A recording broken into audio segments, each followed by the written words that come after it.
Mr. President, on another issue, Americans have always had a healthy skepticism about government. But the health care bill that Democrats in Congress have put together this year would surprise even the wariest of citizens about government's potential to misread its mandate. At a time of near 10% unemployment and a staggering $12 trillion federal debt, this bill proposes to spend at least another $1 trillion to extend the reach of government in the health care decisions of every single American. What's worse, a bill that was meant to control cost is expected to increase them. One independent study after another has shown that the bills we've seen wouldn't make health insurance premiums go down, they'd actually drive them up. You'd think this would be enough to send the bill writers back to the drawing board.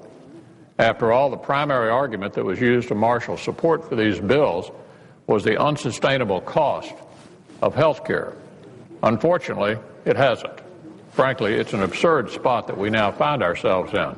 For months and months, we've heard that certain reforms were needed to drive down costs, yet now, after analysts have concluded that these proposals would actually increase costs, the people who were arguing for them are trying harder than ever to get these proposals approved as quickly as possible. The irreducible fact is this: while Americans have been saying we need more affordable health care, the Democratic plan makes it more expensive, and that's not reform. We have the testimony of the Joint Committee on Taxation, the Congressional Budget Office, the administration's own Office of the Actuary at the Centers for Medicare and Medicaid Services, and separate analysis by many others that say so. Each has said that the proposals we've seen would lead to higher premiums, and these higher premiums would especially hit the young, the healthy, and small business owners. Here's the breakdown. Premiums for young people could go up nearly 70%, and even more than that in places like Kentucky. And millions of Americans who've chosen a plan that fits their needs and their budgets will be forced to buy more insurance at a significant cost. Like most of my colleagues, I'm particularly concerned about what these plans will mean for the families I represent, and what I've seen so far from these reports is disturbing.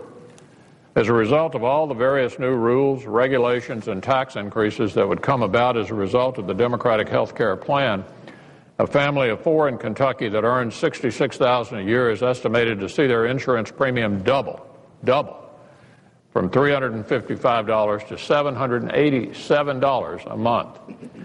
Now, the other side will say that they intend to provide subsidies for those families, and they do, but those subsidies would cover only half of the increase.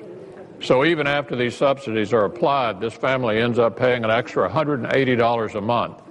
As any family will tell you, that's $180 that won't go towards a college fund, to a retirement account, or toward a family vacation. New taxes on medical devices would also contribute to higher premiums. Same goes for new taxes on life-saving prescription drugs and new taxes on insurance providers. One independent study shows that the new taxes and fees would add nearly $500 a year to the cost of insurance for American families. The Congressional Budget Office also predicts that a new charge to participate in so-called exchanges would lead to private health care plans to increase their premiums by about 3%. That's on top of all the other forces in this bill that work to drive up Americans' health insurance premiums. Testimony of these groups is clear. The Democratic plan would not only raise taxes and slash Medicare, it would also raise health insurance premiums. This is not reform, and it's certainly not what the American people were told they could expect. Republicans have proposed a different approach, one that responds to today's needs and one that respects the challenging economic environment we're in. We're for helping small businesses find affordable health insurance options for their employees. We're for providing individuals the same tax benefits for purchasing insurance that business gets. We're for protecting doctors from frivolous lawsuits that can focus on treating patients and lower their costs. We're for cracking down on the rampant waste and fraud that drive up the cost of health care.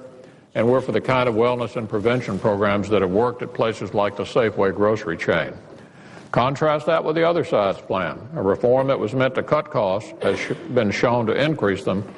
As I've said repeatedly, that's not reform, but it's also not too late. It's not too late for the parties to get together and deliver the reforms Americans really want. I yield the floor. Mr. President.